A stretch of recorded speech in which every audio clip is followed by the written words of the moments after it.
A Venezuela não é apenas uma nação em crise, é um cruzamento sombrio onde droga, dinheiro e poder se entrelaçam há décadas. E foi precisamente aqui, no coração de uma região considerada intocável, que tudo começou.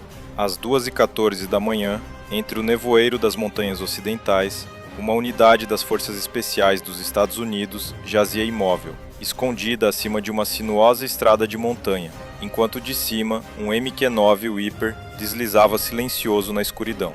Abaixo deles avançava um comboio de 10 caminhões pesados. Não transportavam comida, não eram veículos agrícolas. Cada reboque era reforçado com aço, quimicamente blindado, concebido para enganar cães, radares e sensores. No entanto, algo os havia traído. Uma pegada de calor, uma anomalia eletrônica, um detalhe invisível ao olho humano, mas impossível de esconder dos sensores militares. Nesse ponto, a questão já não era se deviam atacar, mas por que arriscar tanto? Por que enviar forças de elite tão profundamente em território estrangeiro? O que poderia tornar aquele comboio valioso o suficiente para justificar uma operação que podia desencadear uma crise internacional? E, acima de tudo, era realmente apenas um carregamento de droga? Naquela noite, sem que ninguém fora da operação soubesse, algo muito maior estava prestes a começar. Se quer perceber como os Estados Unidos decidiram atacar o coração de um império criminoso de mais de $1.000 milhões, continue a seguir. E subscreva o canal para não perder o que virá a seguir.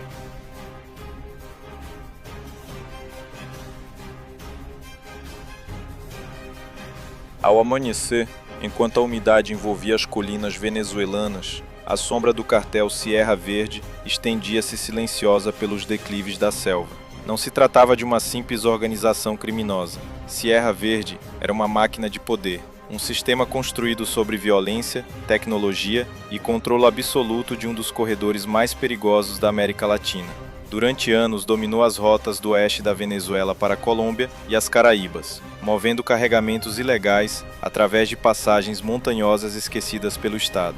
Segundo vários relatórios de investigação, a escala da produção era impressionante. Mais de 40 toneladas de metanfetamina por mês, uma quantidade suficiente para inundar as ruas dos Estados Unidos várias vezes. As receitas anuais ultrapassavam $1.500 milhões, números que não contavam apenas riqueza, mas um nível de organização raro até mesmo entre os grandes cartéis. Sierra Verde investia em veículos blindados camuflados como transporte agrícola, equipados com sensores de radar, sistemas GPS e dispositivos de interferência eletrônica. Cada caminhão era uma fortaleza móvel, cada viagem uma aposta calculada.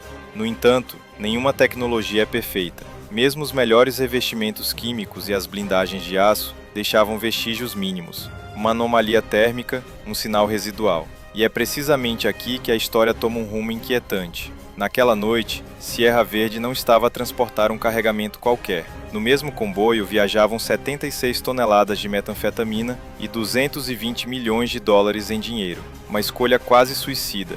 Por que arriscar tudo num único movimento? Alguém lhes tinha garantido a passagem segura ou era simples arrogância? A resposta estava a chegar do alto.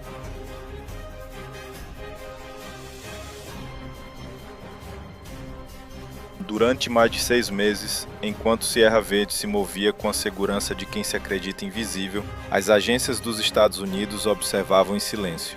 A DEA, em coordenação com o Southcom e unidades do JSOC, tinha começado a desmantelar o império peça por peça, não com espingardas, mas com dados. Cada rastro contava. Uma transferência bancária para uma conta offshore, uma mensagem cifrada interceptada, uma compra de combustível numa aldeia isolada. Individualmente eram detalhes insignificantes. Juntos, formavam um mapa que conduzia sempre ao mesmo ponto, uma estrada de montanha no coração do oeste da Venezuela. Os fluxos de dinheiro eram seguidos através de empresas de fachada e intermediários estrangeiros. As comunicações cifradas revelavam padrões recorrentes. Os satélites registravam movimentos anômalos nas passagens montanhosas. Lentamente, o quadro tornava-se claro. Tudo indicava que Sierra Verde estava a preparar algo enorme. Quando em Washington se chegou à conclusão de que cada indício convergia para aquela única rota, emergia um dilema crítico. Esperar significaria arriscar um desvio, uma fuga ou um alarme lançado demasiado cedo. Atacar, por outro lado, significava expor-se, entrar profundamente em território hostil e enfrentar centenas de homens armados. A decisão foi tomada sem alarido: atacar imediatamente, não um carregamento, mas o centro nevrálgico da operação.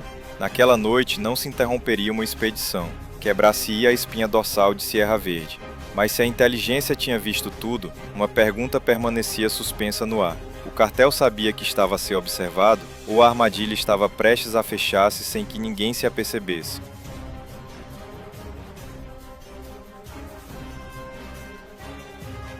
Lá no alto, sobre a estrada sinuosa, o MQ-9 Reaper permanecia suspenso como um sentinela invisível. Do céu, o comboio parecia quase banal. 10 caminhões pesados, faróis atenuados, motores que batiam lentos na noite. Mas os sensores contavam outra história. As assinaturas térmicas brilhavam como espectros. Calor irregular ao longo dos reboques. Reflexos metálicos sob as nuvens baixas. Compartimentos escondidos que nenhum olho humano conseguiria detetar. No centro de controlo, cada anomalia era verificada, sobreposta aos dados de radar, marcada como objetivo de alto valor. Essas coordenadas desciam à terra, diretamente para os auscultadores das equipas de assalto. Na vegetação, Rangers e operadores SEAL estavam fundidos com o terreno, armas prontas, respirações medidas. Mais atrás, 2 Apache aguardavam em pontos pré-estabelecidos, rotores baixos, sensores ligados. Às 2h26, chegou a ordem, luz verde. Em menos de 12 minutos, a vigilância transformou-se em pura violência. Os Apache orientaram os sistemas de mira. O Reaper manteve o feed como um monitor cardíaco. Depois o ar explodiu. Mísseis e fogo de 30 mm atingiram os veículos da frente. As equipas no terreno saíram das coberturas, fechando a armadilha por caminhos já traçados. Não era caos, era coreografia. Fogo de cima para bloquear, movimento rápido para isolar, sem tempo para reagir. A zona de abate funcionava como previsto, até que, a meio da coluna, algo piscou. Um único caminhão enviou um sinal de rádio de emergência, curto, codificado. Um grito no escuro. No instante, o ritmo mudou. Aquele sinal podia chamar reforços, ativar bloqueios de estrada, fazer a operação inteira saltar. Os comandantes reagiram sem hesitação. O tempo já não era um aliado. A armadilha estava a fechar-se, mas a margem de erro tinha se reduzido a zero. E o pior ainda estava para vir.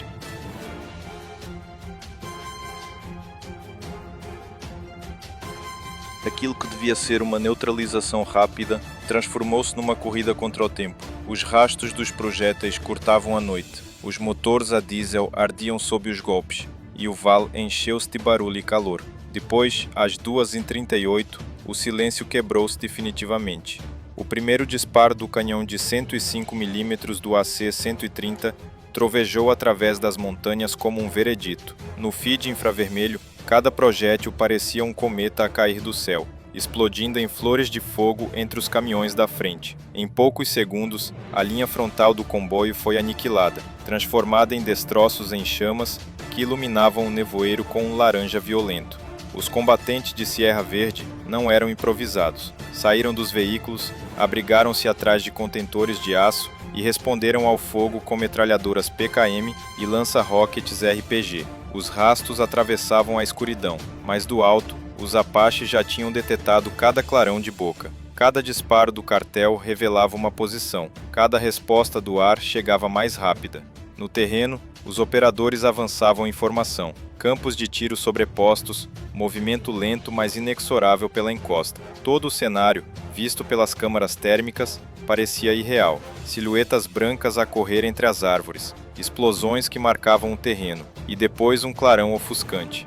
Um dos caminhões, carregado com metanfetamina compactada, foi atingido em cheio. A explosão foi instantânea. Uma coluna de fogo e fumo químico elevou-se por mais de 100 metros, iluminando a montanha como se fosse dia. A onda de choque quebrou a coesão do comboio. Os sobreviventes fugiram. Alguns largaram as armas. Outros arrastaram os feridos para longe do inferno. Mas a rede estava a fechar-se, e o que os americanos encontrariam depois mudaria completamente o significado daquela noite. Quando o ruído dos disparos começou a diminuir, algo não batia certo. A forma como alguns homens do cartel se tinham retirado era demasiado ordenada, demasiado rápida. Não parecia uma fuga desesperada, mas uma evaporação. Alguns caminhões foram encontrados intactos, motores ainda quentes, cargas incompletas, mas sem condutores. Naquele instante, uma suspeita inquietante atravessou as comunicações. E se o comboio fosse apenas uma isca? Guiadas pelos dados em tempo real do Reaper, as equipas receberam uma nova ordem: avançar para norte, além da crista, onde os mapas de satélite não mostravam nada. No silêncio da selva, os operadores avançaram por uma passagem estreita, seguindo marcadores infravermelhos invisíveis a olho nu. Além da crista, a floresta abriu-se para algo inesperado. 8 bunkers de cimento incrustados na montanha, ligados por passadiços de aço, cobertos por redes de camuflagem. Cada estrutura tinha sistemas de ventilação, geradores independentes e portas reforçadas. O ar estava saturado de solventes e ozono, um cheiro inconfundível. No interior, atrás de paredes resistentes ao calor, escondia-se a verdadeira joia da Sierra Verde, um complexo industrial para a produção de metanfetamina, capaz de mais de 10 toneladas por semana. Não um laboratório improvisado, mas uma instalação de precisão, mais semelhante a uma fábrica farmacêutica do que a uma base criminosa. Quando a energia foi cortada e as luzes se apagaram, o assalto foi rápido e violento. Em poucos minutos, 22 membros do cartel foram imobilizados. Entre eles estava El Toro, comandante operacional da Sierra Verde. Cansado, coberto de resíduos químicos, não ofereceu resistência. Com a sua captura, os americanos não tinham apenas atingido um carregamento, tinham arrancado o cérebro de toda a operação. Quando o amanhecer começou a filtrar-se entre as montanhas, o que restava do Império Sierra Verde era apenas silêncio. Os bunkers foram documentados, catalogados, depois destruídos com cargas colocadas com precisão cirúrgica. As explosões sucederam-se uma após a outra, fazendo a montanha colapsar sobre si mesma e soterrando máquinas, substâncias químicas e milhões de dólares de infraestruturas criminosas sob toneladas de rocha. O balanço falava claro: 60 homens do cartel neutralizados ou capturados, 76 toneladas de metanfetamina destruídas antes de chegar ao mercado, centenas de milhões em dinheiro apreendidos. Mas por trás dos números escondia-se algo mais profundo. Esta não tinha sido uma simples operação antidroga, era uma mensagem. Uma mensagem que dizia que a distância já não é uma proteção, que as montanhas, a selva e as fronteiras políticas já não bastam para esconder um império construído sobre dados, tecnologia e dinheiro global. Em poucas horas, uma rede considerada intocável tinha sido eliminada. No entanto, uma pergunta permanece suspensa: se um império de 1.000 milhões de dólares pode ser eliminado numa noite, quantos outros ainda estão a operar na sombra? E a próxima fase desta guerra silenciosa atacará ainda no terreno ou deslocar-se-á para os centros financeiros que alimentam tudo isto? Se quer continuar a descobrir o que acontece quando os impérios escondidos desmoronam, subscreva o canal e continue a seguir-nos, porque lá fora, em algum lugar, outro comboio já está em movimento.